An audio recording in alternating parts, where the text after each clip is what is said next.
యేసు ప్రభు దేన్నైనా సహిస్తాడు, దేవుడు దేన్నైనా సహిస్తాడు, కానీ విశ్వాసహీనతని, విశ్వాస లేమిని, అవిశ్వాసాన్ని అస్సలు సహించడు. చాలా చిరాకు ఆయనకి. అన్ని పాపాల్లోకి పెద్ద పాపం అవిశ్వాసం నా లెక్కలో. ఆ అవిశ్వాసం అనేది, లేదా అల్ప విశ్వాసం అనేది, ఈ సందేహం అనేది మనల్ని ఏళ్తుంటే అది దేవునికి చాలా అన్కంఫర్ట్గా ఉంటుంది, చాలా అసౌకర్యంగా ఉంటుంది. అక్కడ ఆయన మనల్ని ఓర్చుకోవాల్సి వచ్చింది. పేరుకు శిష్యులే, కానీ విశ్వాసంలో బలహీనులుగా ఉన్నారు.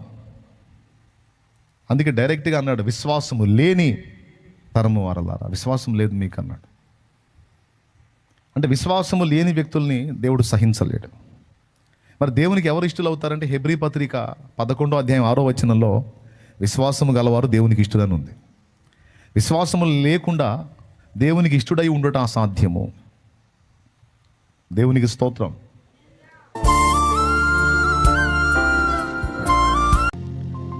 మార్కు సువార్త 9వ అధ్యాయం 28వ వచనం నేనే చదువుతున్నాను, చూడండి. ఆయన ఇంటిలోనికి వెళ్ళిన తరువాత ఆయన శిష్యులు, మేమెందుకు ఆ దయ్యమును వెళ్ళగొట్టలేకపోతేమని ఏకాంతమును ఆయనను అడిగిరి. అందుకు ఆయన, ప్రార్థన వలననే కానీ మరి దేని వలనైనను ఈ విధమైనది వదిలిపోవుట అసాధ్యమని వారితో చెప్పాను. మనం చదువుకున్న ఈ వాక్య భాగంలో యేసు ప్రభు శిష్యులు యేసు ప్రభుని అడిగినటువంటి ప్రశ్నలు కొన్ని ఉన్నాయి. వాటిల్లో ఒక ప్రశ్న ఇది. ఆయన్ని వెంబడించేటప్పుడు బోధకుడా నీవెక్కడ కాపురం ఉన్నావు అనేది ఒక ప్రశ్న అడిగారు. అలాగే మేము ఎందుకు ఆ దయ్యమును వెళ్ళగొట్టలేకపోతుంది అని ఇదొక ప్రశ్న అడిగారు. అట్లాగే మరికొన్ని సందర్భాల్లో మరికొన్ని ప్రశ్నలు కూడా ఆయన అడిగారు. సరే, యేసు ప్రభువుని శిష్యులు అడిగిన ప్రశ్నలు, వాటి వెనుకున్న ఆంతర్యాలని అదొక అంశం మాట్లాడేవాడికి. సరే, ప్రజెంటు నా అంశం అది కాదు. ఒక దురాత్మ పీడితుడైనటువంటి చిన్నవాడిని స్వస్థపరిచేటువంటి విషయంలో, ఆ దయాన్ని వెళ్ళగొట్టి వాడిని బాగు చేసే విషయంలో వీళ్ళు ఓటమి పాలయ్యారు. యేసు ప్రభు ఒకవేళ ఆ క్షణాన్ని రాకపోయి ఉంటే వీళ్ళ పరువు దారుణంగా పోయేది. ఎందుకంటే వీళ్ళు 9 మంది కలిసి ఆ దురాత్మ పట్టిన చిన్నవాడిని కంట్రోల్ చేయలేకపోయారు. ఆ దురాత్మ వీళ్ళ గద్దింపును బట్టి వాడిని విడిచి వెళ్ళలేదు. తర్వాత యేసుప్రభు వారు కొండ దిగి వచ్చాడు, ఈ తంతంతా చూశాడు. తర్వాత ముందు వీళ్ళని గద్దించాడు, తర్వాత దయ్యాన్ని గద్దించాడు.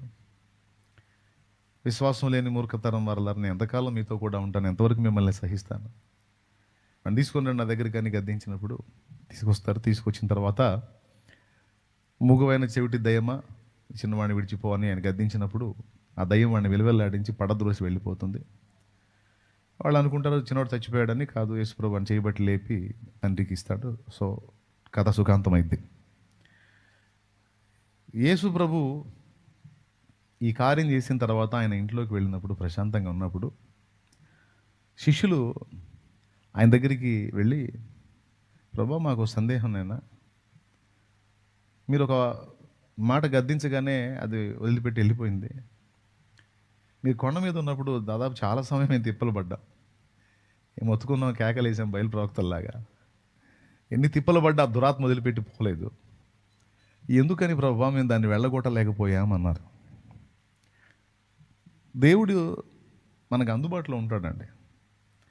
ధర్మ సందేహాలు వస్తే నివృత్తి చేయడానికి, భయం వస్తే ధైర్యపరచడానికి, అర్థం కాకపోతే ఆలోచన చెప్పడానికి, కృంగిపోతే లేవనెత్తడానికి, ఆదరణ లేకపోతే ఆదరించడానికి, అన్ని విషయాల్లో ఆయన, ఏ మనుషుడు కూడా ఆయనతో ఈక్వల్ కాడు, అంత అందుబాటులో ఉంటాడు ఆయన. మనకి ఏదన్నా ధర్మ సందేహం వచ్చినప్పుడు ఆయన అడిగితే ఆయన కోప్పడ్డాడు.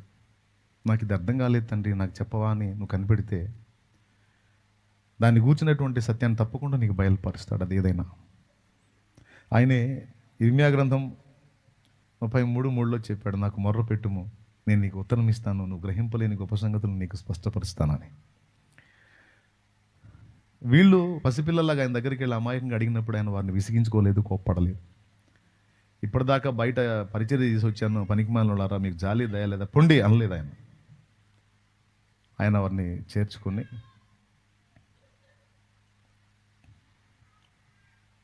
మనుషుల్ని శోధించేటువంటి దురాత్మ శక్తులలో కొన్ని ప్రత్యేకమైనవి ఉంటాయనే ఒక సాక్ష్యాన్ని ఇక్కడ వెల్లడి చేశాడు ఆయన. దురాత్మలన్నీ కూడా పడద్రోయబడిన దేవదూతలే అయినా వాటికి కొన్ని ప్రత్యేకమైన పవర్స్ ఉంటాయనేది ఇక్కడ అర్థమవుతుంది. వీటన్నిటికీ పైన సాతాను ఉంటాడు, దయ్యాల రాజు వాడు. వాడి కింద కొన్ని ప్రత్యేకమైన అధికారాలు కలిగిన దూతలు, ప్రధాన దూతలు, అంధకార సంబంధాలకు లోకనాథులు, అలాగే సైన్యాలుగా గుంపులుగా ఉండేటువంటి దురాత్మ సమూహాలు ఆకాశ మండలంలోను పాతాళంలోను. అట్లాగా వాడి దగ్గర ఉన్న దయ్యాలన్నీ ఒకే కోణంలో లేవు, ఒకే కేటగిరీలో లేవు, అన్ని రకరకాలుగా ఉన్నాయి. వాటి పనులు కూడా వేరు అండ్ వాటి పవర్స్ కూడా వేరు. అయితే అవి ఎంత శక్తివంతమైనవైనా వాటన్నిటి రాజు సాతాను. వాడే యేసు సిలువలో చేసిన బలిదానాన్ని బట్టి సర్వనాశనం అయిపోయాడు. ఇక యేసు ప్రభు రక్తాన్ని బట్టి వాళ్ళ లీడరే ఎఫెక్ట్ అయినప్పుడు ఇక పిల్ల దయ్యాలు అన్నట్టుగా చిన్న దయ్యాలు ఏం చేస్తాయి అన్నట్టు, నాయకుడే అవుట్ అయినప్పుడు ఇంకా మిగిలిన వాళ్ళు ఏముందండి. కాబట్టి యేసు సిలువలో ప్రాణం పెట్టక ముందు శిష్యులకు చెప్తున్న మాట ఇది. సిలువలో ప్రాణం పెట్టిన తర్వాత మళ్ళీ ప్రమాదకరమైన దయ్యాలు ఉంటాయి, పవర్ఫుల్ దయ్యాలు ఉంటాయి అనే డైలాగ్ వాడాలి ఆయన.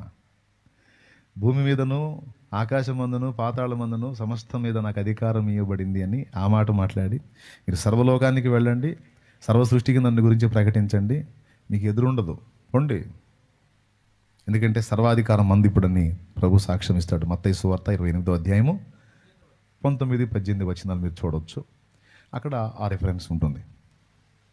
అయితే సిలువలో ప్రాణం పెట్టక ముందు యేసు ప్రభు చెప్పినటువంటి ఒక ఆలోచన ఏంటంటే, ఎందుకు వెళ్ళగొట్టలేకపోయాము అంటే ఆయన 2 మాటలు చెప్తాడు. ఈ ఈ ఈ సందర్భం అనేది సువార్తల్లో ఇంకొక చోట కూడా రాయబడి ఉంది. ఈ సన్నివేశాన్ని ఉటంకిస్తూ ప్రభు ఏమంటాడంటే, ఒక చోట అంటాడు మీ అవిశ్వాసము చేతనే దాన్ని వెళ్ళగొట్టలేదంటాడు. మరో చోట అంటాడు ప్రార్థన వలననే తప్ప ఇలాంటివి వదిలిపోవుట అసాధ్యము అంటాడు. ప్రార్థన వలననే అని పుట్టినోట్లో ఏమంటాడంటే ఉపవాసము వలననే అని కూర్చబడి ఉన్నది. ప్రార్థన వలననే తప్ప ఇలాంటివి వదిలిపోవటం అసాధ్యమని. ఏ ప్రార్థన అంటే ఫాస్టింగ్ ప్రేయర్ అంటాడు. తమ్ముడు బాగా వినండి, దేవుని కొరకు బ్రతకాలని ఆసక్తి కలిగిన వాళ్ళు. అలాగే మొన్న కూటాల్లో కూడా చాలామంది వచ్చి మారు మనసు ప్రకటించి బాప్తిస్మ కూడా పొందిపోయారు. వాళ్ళలో ఇక్కడ కొంతమంది ఉండొచ్చు, లైవ్లో కొంతమంది ఉండొచ్చు, కొంతమంది వింటుండొచ్చు, తర్వాత అయినా వింటుండొచ్చు. వాళ్ళ ప్రదేశాలకు వెళ్ళి కాస్త కుదుటపడి మరి బుధవారం రోజు శాలేమాన్ ఏం చెప్పాడు అనేది కూడా పరిశీలించవచ్చు అనే నమ్మకంతో చెప్తున్నాను నేను. మారు మనసు పొంది పాపక్షమాపణ నిమిత్తం బాప్తిస్మం పొందిన ప్రతి ఒక్కరూ కూడా గుర్తుపెట్టుకోవాల్సినటువంటి విషయాలు ఇవి, సాధన చేయాల్సిన విషయాలు. యేసు ప్రభు వారు ఈ సందర్భంలో ఒక ప్రత్యేకమైన మాట మాట్లాడాడు. ఈ సందర్భంలో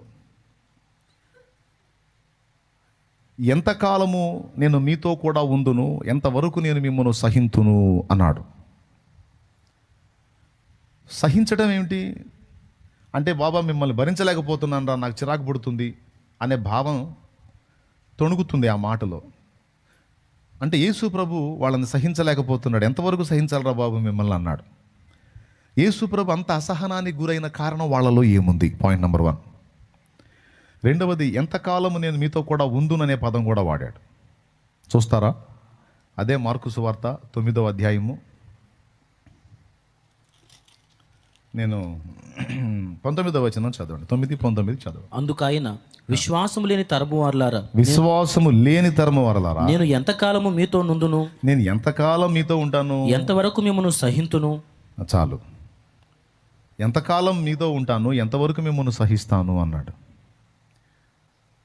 యేసు ప్రభు దేన్నైనా సహిస్తాడు, దేవుడు దేన్నైనా సహిస్తాడు, కానీ విశ్వాసహీనతని, విశ్వాసలేమిని, అవిశ్వాసాన్ని అస్సలు సహించడు.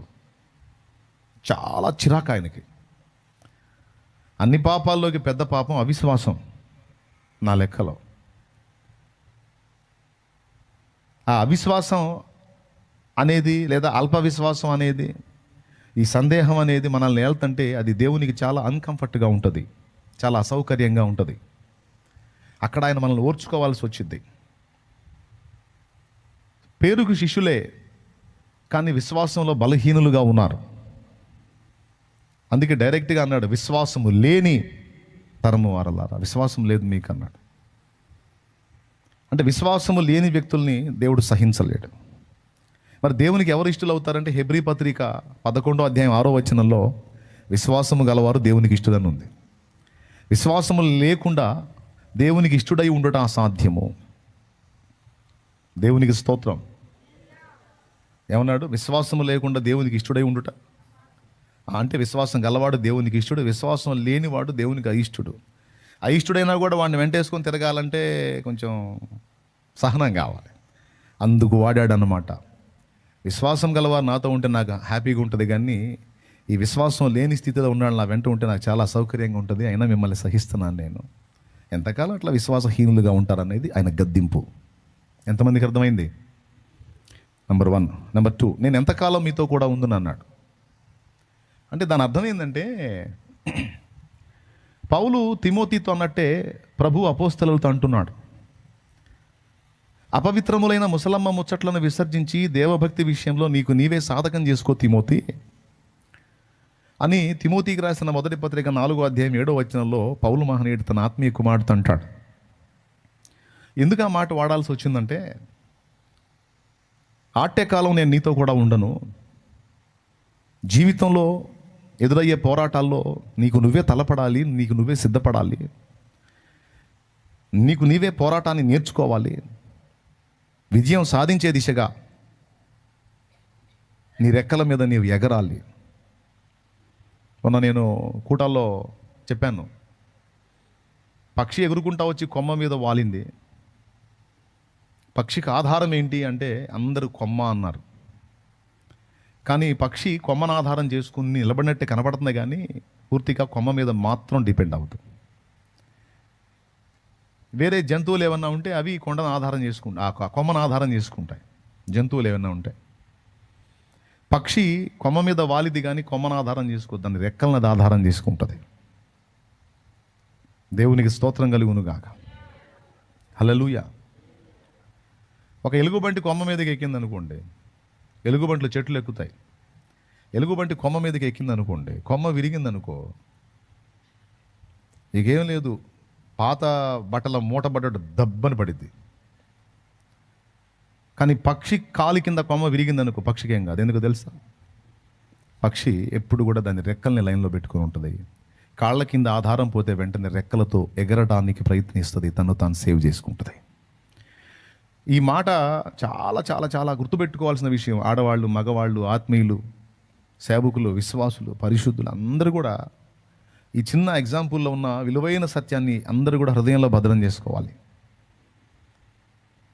యేసు ప్రభు అయినా, అపోస్తలుడైన పౌలైనా, ఆత్మీయ నాయకులైనా, ఎవరైనా సరే, కుటుంబంలో కుటుంబాన్ని, సంసారాన్ని ఈదేటువంటి తల్లిదండ్రులైనా సరే పిల్లల విషయంలో అదే కోరుకుంటారు.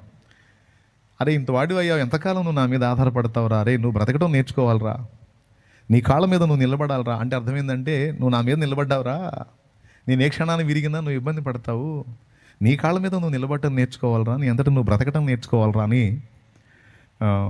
తండ్రి ఎప్పుడు కొడుకు చెప్తా ఉంటాడు, కూతురు కూడా చెప్తా ఉంటాడు, తల్లి కూడా కూతురు చెప్పింది. మే పద్దాకలు నేను చెప్తానా నీకు, పొద్దుస్తమా నేను చెప్తానా, పెద్దదాన్ని అవుతున్నావు, నీ కాళ్ళ మీద నువ్వు నిలబడాలి, నీ అంతటా తెలివి తెచ్చుకోవాలి, ఎక్కడ ఎలా మసలుకోవాలో తెలియదా, బుద్ధి తక్కువదానా, కాపాడుకోవద్దా, నిన్ను నువ్వు భద్రం చేసుకోవద్దా, చురుగ్గా నడుచుకోవద్దా, అట్టే కాలం నీకు తోడు ఉంటానా, నువ్వు తీసుకునే నిర్ణయాలు, నువ్వు వేసే తప్పటడుగులు నిన్ను ఎంత నాశనాన్ని నడిపిస్తాయో తెలుసా, ఎంతకాలం బుద్ధిహీనంగా ఉంటావు, చిన్న పిల్లవా, తెలివి తెచ్చుకో అని తల్లికి అద్దిస్తుంది పాపనే. రేపు నాకు ఏదన్నా అయితే నీ గతి ఏమైతే తెలుసా, అల్లాడిపోతావు. అన్నిటికీ మమ్ముంది మమ్ముంది మమ్ముంది అంటున్నావు, పనికి మళ్ళిందన్న. నువ్వు బలపడి 10 మందికి ఆధారం కావాలి, కానీ పద్దాకలు అమ్మ అమ్మ అంటే ఏంటి? అలాగే కొడుకుని తండ్రి తిడతాడు, పొద్దుస్తమా మా నాన్న ఉన్నాడు, మా నాన్న చూసుకుని నాన్న చూసుకుంటే నిద్రమోహం వాడా, నా శక్తి అయిపోతుంది, నీ శక్తి వచ్చేదిరా, అవసరమైతే నువ్వు బలపడి నాకు ఆధారం కావాలి, కానీ పొద్దుస్తమా నా మీద ఆధారపడి దౌర్భాగ్యుడు అని చెప్పి తండ్రి తిడతాడు. ఇదే పాఠం ఆత్మీయ నాయకుడు కూడా సంఘానికి, ఆత్మీయ బిడ్డలకు అందిస్తాడు.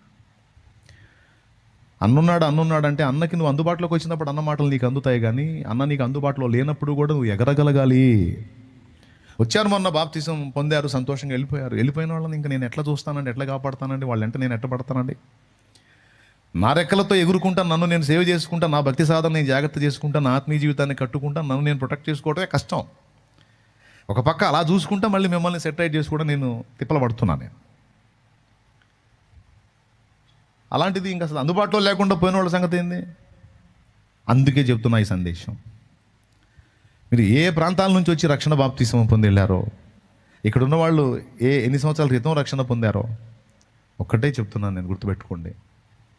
మీ ఆత్మీయ జీవితాన్ని భద్రం చేసుకోవటం, బ్యాలెన్స్ చేసుకోవటం, సాధన చేసుకోవటం అనేది మీ బాధ్యతే పూర్తిగా. దానికి మరుగు నుండి దేవుడు సహాయం చేస్తాడు, ప్రత్యక్షంగా నువ్వు తిప్పలు పడాలి.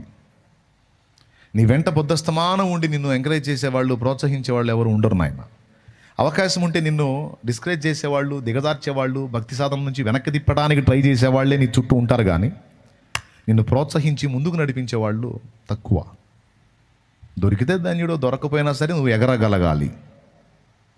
ఎప్పటిదాకా నువ్వు ఎగురుతూ ఉండాలంటే యేసయ్య రెండవ రాకడ వచ్చిందాకా, నిన్ను దేవుడు పిలిచిందాకా, ఆయన వచ్చిందాకా నీవు సొంతంగానే భక్తి సాధన చెయ్యాలి. ఎంతమందికి అర్థమైంది? సోదరి, నీకు కూడా అదే వర్తిస్తుంది. నువ్వు సొంతంగానే భక్తి సాధన చేయాలి. Praise the Lord. హల్లెలూయా.